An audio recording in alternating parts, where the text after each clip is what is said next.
तो इस वीडियो के अंदर मैं एक्सप्लेन करने वाला हूँ सोल लैंड 2 के अपकमिंग एपिसोड के पार्ट 2 को। तो जैसा कि हमने पिछले एपिसोड के अंदर देखा था कि यूहाओ मरमेड प्रिंसेस लिया को फाइनली अपनी सिक्स स्पिरिट बना लेता है, जिसके बाद हमें सुतियान रान को दिखाया जाता है जो लगातार 2 सिटी पर अटैक होने की वजह से काफी ज्यादा गुस्से में होता है। जिसके बाद हमारे एपिसोड की स्टार्टिंग होती है और हमें सन मून एम्पायर के बारे में बताया जाता है, जो कि सोल टूल्स के मामले में सबसे आगे था, लेकिन उसकी सबसे बड़ी वीकनेस पावरफुल सोल मास्टर्स की कमी थी, क्योंकि ओरिजिनल डूलो कॉन्टिनेंट के तीनों एम्पायर्स के मुकाबले में उनके पास काफी कम सोल मास्टर्स थे। और यही वजह थी कि हेवनली सोल एम्पायर से लोगों को रिक्रूट करने के बाद ही वे 4 नई सोल इंजीनियर लीजेंड्स बना पाए थे। हालांकि उनमें से कई लोग मेडिसिन की हेल्प से कल्टीवेशन के हाईएस्ट लेवल पर पहुंचे थे, लेकिन सुतियान रान को इससे फर्क नहीं पड़ता था। उसके लिए सबसे जरूरी चीज थी सोल टूल्स को यूज करने की एबिलिटी। इसलिए पूरा एम्पायर दिन रात नई आर्मीज के लिए सोल टूल्स बनाने में लगा हुआ था। जिसके बाद सुतियान रान ऑर्डर देते हुए कहता है कि पहली 2 आर्मीज को तुरंत नए सोल टूल्स देकर तैयार करो और उन्हें किसी भी समय बैटल के लिए रेडी रहना होगा। जिस पर चीफ मिनिस्टर आगे बढ़कर कहता है कि अगर हमें उन एनिमीज को ढूंढना है तो पूरे नॉर्थ में सर्च शुरू करना होगा और प्रिपरेटरी ट्रूप्स और फार्मर्स तक को विल्डरनेस सर्च के लिए भेजना होगा, जो यूजफुल इन्फॉर्मेशन देगा। और साथ ही वो वार्निंग देता है कि ऑक सिटी और ईस्टर्न सन सिटी लूट की वजह से नॉर्थ में फूड शॉर्टेज शुरू हो चुकी है। लेकिन तभी अचानक पैलेस के बाहर से आवाज आती है, जो सुनकर सभी ऑफिशियल्स डर जाते हैं, क्योंकि इस समय अचानक आने वाली न्यूज शायद और भी बड़ा डिजास्टर ला सकती थी। और तभी एक सोल इंजीनियर तेजी से पैलेस के अंदर आता है और उसके हाथ में फ्लाइंग ब्लेजन देखकर सभी शॉक्ड रह जाते हैं, क्योंकि ये सन मून एम्पायर का हाईएस्ट इमरजेंसी इन्फॉर्मेशन सिस्टम था, जिसे सिर्फ बहुत अर्जेंट सिचुएशंस में यूज किया जाता था। जिसके बाद वो मैसेंजर घुटनों के बल बैठकर कहता है कि योर मैजेस्टी, फ्रंटलाइन से फ्लाइंग ब्लेजन आया है। जिस पर सुतियान रान तुरंत टेंस हो जाता है, क्योंकि वो समझ चुका था कि ये मैसेज सिर्फ जूजी ही भेज सकती है। जिसके बाद उसके सामने एक सीक्रेट सोल टूल बॉक्स लाया जाता है, जिसे सिर्फ वही खोल सकता था। और जैसे ही वो अंदर रखा पेपर पढ़ता है तो उसकी पूरी बॉडी कांपने लगती है और पूरा हॉल सन्नाटे में डूब जाता है। और 1 मिनट बाद में वो कहता है कि वॉर गॉड एम्प्रेस की तरफ से खबर आई है कि हमारी आर्मी ने हेवनली सोल एम्पायर और डोलिंग एम्पायर को पूरी तरह हरा दिया है और हेवनली सोल एम्पायर की इंपीरियल फैमिली खत्म हो चुकी है और बाकी सर्वाइविंग फोर्सेस श्रेक एकेडमी की प्रोटेक्शन में भाग चुकी हैं। सिर्फ 3 दिनों के अंदर श्रेक सिटी को छोड़कर पूरा हेवनली सोल एम्पायर हमारे कंट्रोल में होगा, जो सुनकर पूरा पैलेस शॉक में जम जाता है। और फिर अगले ही पल सारे ऑफिशियल्स घुटनों पर गिरकर सन मून एम्पायर की जय जयकार करने लगते हैं, जबकि उधर सुतियान रान एक्साइटेड होकर हंसने लगता है, क्योंकि उसने आखिरकार डूलुओ कॉन्टिनेंट के सबसे पुराने एम्पायर्स में से एक को डिस्ट्रॉय कर दिया था और अब उसका सपना पूरे कॉन्टिनेंट को जीतकर उसका नाम सन मून कॉन्टिनेंट रखना था। तो वही दूसरी तरफ डीप अंडर वाटर वर्ल्ड के अंदर तांग वुटोंग चुपचाप यूहाओ के पास बैठकर उसकी मेडिटेशन खत्म होने का इंतजार कर रही थी, क्योंकि लिया के साथ स्पिरिट फ्यूजन के बाद उसका स्पिरिचुअल सी पूरी तरह इवॉल्व हो रहा था और उसका स्पिरिचुअल सोल कोर पहले से कई गुना ज्यादा स्टेबल और पावरफुल बन चुका था। यहाँ तक कि उसे मर्फोल्ड की स्पिरिचुअल कंट्रोल टेक्निक्स तक मिली थी। लेकिन इसके बावजूद तांग वुटोंग बाहर की वॉर सिचुएशन को लेकर चिंतित थी। हालांकि यूहाओ ने स्पेक्ट्रल डेमी प्लेन के अंदर पहले से फूड और वाटर का पूरा इंतजाम कर रखा था, लेकिन तभी अचानक यूहाओ की बॉडी से निकल रही स्पिरिचुअल अंडुलेशंस तेजी से वापस लौटने लगती है और उसकी बॉडी हल्की सी कांपने लगती है, जो देखकर तांग वुटोंग खुशी से बोलती है कि यूहाओ जागने वाला है। और अगले ही पल उसकी बॉडी से इतनी ब्राइट गोल्डन लाइट निकलती है कि पूरा अंडर वाटर वर्ल्ड चमक उठता है। जिसके बाद उसकी बॉडी से एक बहुत खूबसूरत गोल्डन फिगर बाहर निकलती है और वो और कोई नहीं बल्कि लिया थी। और अब उसकी पहले वाली वीकनेस पूरी तरह गायब हो चुकी थी,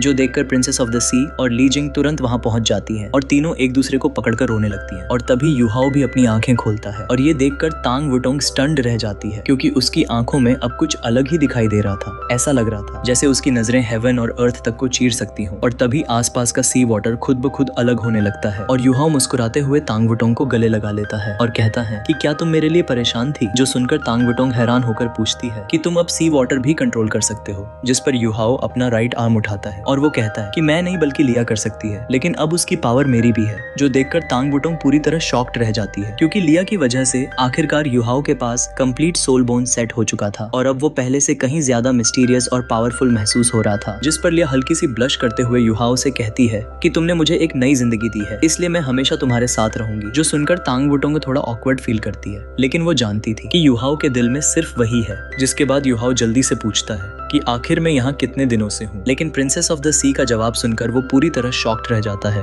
क्योंकि वो बताती हैं कि तुम्हें यहाँ आए हुए पूरे 10 दिन हो चुके हैं। जो सुनते ही यूहाओ का चेहरा तुरंत बदल जाता है, क्योंकि लिया के साथ फ्यूजन के बाद उसकी स्पिरिचुअल पावर एक नए हाई लेवल पर पहुंच चुकी थी। यहाँ तक कि वो अपना दूसरा सोल कोर बनाने के बारे में भी सोच रहा था, लेकिन अब उसके पास रुकने का बिल्कुल टाइम नहीं था, क्योंकि बाहर की सिचुएशन इन 10 दिनों में पूरी तरह बदल चुकी थी और वो समझ चुका था कि उसकी ओरिजिनल स्ट्रेटेजी पर अब बड़ा असर पड़ने वाला है और उसके बाकी टीममेट्स भी स्पेक्ट्रल डेमी प्लेन के अंदर बेचैनी से उसका इंतजार कर रहे होंगे। और यही सोचकर वो तुरंत प्रिंसेस ऑफ द सी से फेयरवेल लेकर तांग वुटोंग के साथ सरफेस की तरफ निकल जाता है। हालांकि प्रिंसेस ऑफ द सी अपनी बेटी लिया से अलग होते समय खुद को रोक नहीं पाती है, लेकिन आखिरकार लिया वापस यूहाओ की बॉडी में फ्यूज हो जाती है और फिर दोनों अपने क्लास 9 के फ्लाइंग सोल टूल्स एक्टिवेट करके फुल स्पीड से सन मून एम्पायर की तरफ उड़ जाते हैं। और रास्ते में तांग वुटोंग उसका हाथ पकड़कर उसे शांत करने की कोशिश करती है कि अब जो टाइम निकल गया वो वापस नहीं आएगा और चिंता करने से कुछ नहीं बदलेगा, हमें बस जल्दी वापस जाकर ऑपरेशन शुरू करना होगा। जो सुनकर यूहाओ खुद को शांत करता है क्योंकि वो जानता था कि अभी इमोशंस नहीं बल्कि एक्शन जरूरी है। और इस बार उनकी वापसी काफी स्मूथ रहती है क्योंकि अब पूरा सी वर्ल्ड यूहाओ को अपना सबसे बड़ा ह्यूमन फ्रेंड मानने लगा था और सिर्फ 1 घंटे में दोनों शोर तक पहुंच जाते हैं। और जैसे ही यूहाओ जमीन पर उतरता है तो वो तुरंत इनकेंटेशंस बोलकर स्पेक्ट्रल डोर खोलता है। तो उधर स्पेक्ट्रल डेमी प्लेन के अंदर बेई, सुसेंसी और जियांग नान पिछले 10 दिनों से लगातार चिंता में थे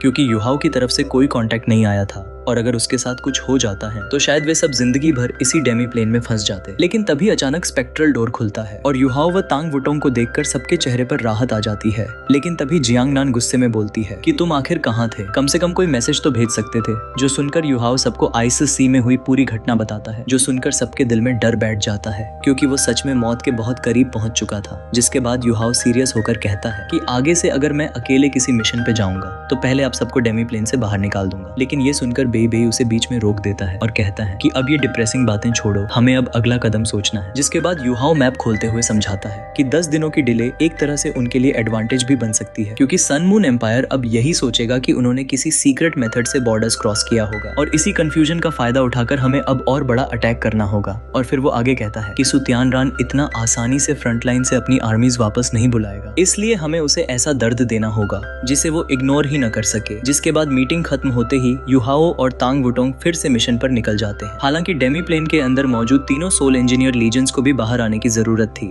लेकिन समय बहुत कम था, इसलिए सिर्फ उन्हें ये बताया जाता है कि अगली फाइट जल्द शुरू होने वाली है। जो सुनते ही सभी सोल इंजीनियर्स एक्साइटमेंट से भर जाते हैं क्योंकि बेई ने यूहाओ की गैर मौजूदगी में एक मेरिट रिवॉर्ड सिस्टम शुरू कर दिया था जिसमें बैटल में कंट्रीब्यूशन देने वालों को सोल टूल्स, रिसोर्सेज और गोल्ड सोल कॉइन्स दिए जाते थे। और यही वजह थी कि तीनों लीजेंड्स का मोराल पहले से भी ज्यादा बढ़ चुका था। खासकर फोर्थ सोल इंजीनियर लीजन सबसे ज्यादा एक्साइटेड थी क्योंकि पिछली फाइट्स में मिले सभी हैवी सोल टूल्स और जूगे डिवाइन क्रॉसबो कैनन्स उसी लीजन को मिल गए थे, जिससे उनकी डिस्ट्रक्टिव पावर कई गुना बढ़ चुकी थी। जिसके बाद यूहाओ और तांग वुटोंग आसमान में उड़ते हुए सन मून एम्पायर के साउथ की तरफ बढ़ने लगते हैं और इसी दौरान यूहाओ अपनी अपग्रेडेड स्पिरिचुअल डिटेक्शन एक्टिवेट करता है और लिया के फ्यूजन के बाद उसकी स्पिरिचुअल सी इतनी बढ़ चुकी थी कि अब उसकी डिटेक्शन रेंज 20,000 मीटर से भी ज्यादा हो चुकी थी, जो सन मून एम्पायर के सबसे एडवांस्ड एरियल सर्वेलेंस सोल टूल से भी कहीं ज्यादा थी। और उड़ते हुए उसे नीचे विल्डरनेस में फैले सन मून एम्पायर के सोल्जर्स दिखाई देते हैं जो किसी चीज की सर्च कर रहे थे, जबकि ईस्टर्न सन सिटी अब पहले जितनी क्योटिक नहीं लग रही थी, जिससे यूहाओ समझ जाता है कि एम्पायर ने जल्दी ही वहां सप्लाईज पहुंचा दी है। लेकिन वो सिटी पर अटैक करने का विचार छोड़ देता है क्योंकि अब वहां अटैक करने से फायदा कम और रिस्क ज्यादा था। जिसके बाद वो अपनी इमिटेशन स्किल यूज करके खुद और तांग वुटोंग को पूरी तरह इनविजिबल कर देता है और अब ना एरियल सर्वेलेंस सोल टूल्स उन्हें डिटेक्ट कर सकते थे और ना ही ऑसिलेशन डिटेक्टर्स। इस तरह दोनों लगातार 4 घंटे तक उड़ते रहते हैं और आखिरकार साउथ रीजन में पहुंचकर नीचे उतरते हैं। और तभी यूहाओ मैप देखते हुए कंफर्म करता है कि अब वे सन मून एम्पायर के बिल्कुल सदर्न एरिया में पहुंच चुके हैं। जिसके बाद यूहाओ आसपास की ह्यूमिड हवा को महसूस करते हुए इरिटेटेड होकर कहता है कि मुझे नॉर्थ की कोल्ड जगह ज्यादा पसंद थी क्योंकि वहां मेरी फाइटिंग स्ट्रेंथ कम से कम 30% ज्यादा बढ़ जाती थी। जिस पर तांग वुटोंग हंसते हुए कहती है कि क्या तुम्हें आइस सी की जर्नी से अभी भी लेसन नहीं मिला है? जो सुनकर यूहाओ गहरी सांस लेकर कहता है कि इस बार मैंने अच्छी तरह रियलाइज किया है कि किसी दूसरे की टेरिटरी में जाकर फाइट करना कितना डेंजरस होता है और अगर वो बैटल जमीन पर होती तो शायद हम प्रिंसेस ऑफ द सी से बचकर निकल सकते थे, लेकिन सी के अंदर हम पूरी तरह ट्रैप हो गए थे। जिसके बाद तांग वुटोंग पूछती है कि तो अब अगला टारगेट कौन सा है? जिस पर यूहाओ मैप पर उंगली रखते हुए हल्की स्मर्क के साथ बोलता है कि सी जॉय सिटी हमारा नेक्स्ट टारगेट है। तो दरअसल ये वही कोस्टल सिटी थी जहां वो पहले टैंक सेक्ट के साथ आया था और इस बार उसने इसे 2 वजहों से चुना था। पहली, ये सन मून एम्पायर का इंपॉर्टेंट सदर्न पोर्ट था और दूसरी, यूहाओ एम्पायर को कंफ्यूज करना चाहता था कि एनिमीज शायद सी राउट से अटैक कर रहे हैं। जिसके बाद आधे दिन के अंदर दोनों सी जॉय सिटी में पहुंच जाते हैं और फिर यूहाओ पूरी सिटी को चेक करता है और फिर बाहर जाकर स्पेक्ट्रल डोर खोलता है और अगले ही पल तीनों सोल इंजीनियर लीजेंड्स बाहर निकल आती हैं। लेकिन साउथ की सिक्योरिटी नॉर्थ के मुकाबले काफी कमजोर थी क्योंकि यहाँ के सी के सोल बीस्ट्स ज्यादा पावरफुल नहीं थे और इसी वजह से सी जॉय सिटी में सिर्फ 2000 ऑर्डिनरी सोल्जर्स तैनात थे। और तभी अचानक 30 जूगे डिवाइन क्रॉसबो कैनन से एक साथ अटैक किया जाता है और सिटी वॉल का एक हिस्सा तुरंत डिस्ट्रॉय हो जाता है, जिसके बाद युहाओ पूरी सिटी को लूटने का ऑर्डर देता है, जिसके चलते सिटी के तीनों बड़े वेयर हाउसेस पूरी तरह खाली कर दिए जाते हैं और यहाँ फूड के साथ साथ काफी ज्यादा अमाउंट में मनी और सदर्न ट्रेड प्रोडक्ट्स भी मौजूद थे। जिसके बाद युहाओ लीजन्स को वापस नहीं बुलाता है, बल्कि टैंक सेक्ट और फोर्ट सोल इंजीनियर लीजन को 2 अलग अलग पास की सिटीज पर अटैक करने के लिए भेज देता है, क्योंकि साउथ की सिटीज काफी ज्यादा रिच थी और उनकी डिफेंसेस भी काफी कमजोर थी, जिसकी वजह से सिर्फ एक ही दिन के अंदर तीनों सिटीज को पूरी तरह लूट लिया जाता है। लेकिन इस बार युहाओ फूड को नहीं छूता, क्योंकि उसका असली टारगेट सिर्फ मनी, रेयर मेटल्स और एरियल सर्वेलेंस सोल टूल्स थे, क्योंकि उन सोल टूल्स में इस्तेमाल रेयर मेटल्स बहुत ज्यादा वैल्यूएबल थे। लेकिन अब इसी के साथ हमारा ये वीडियो भी यहीं पर खत्म हो जाता है।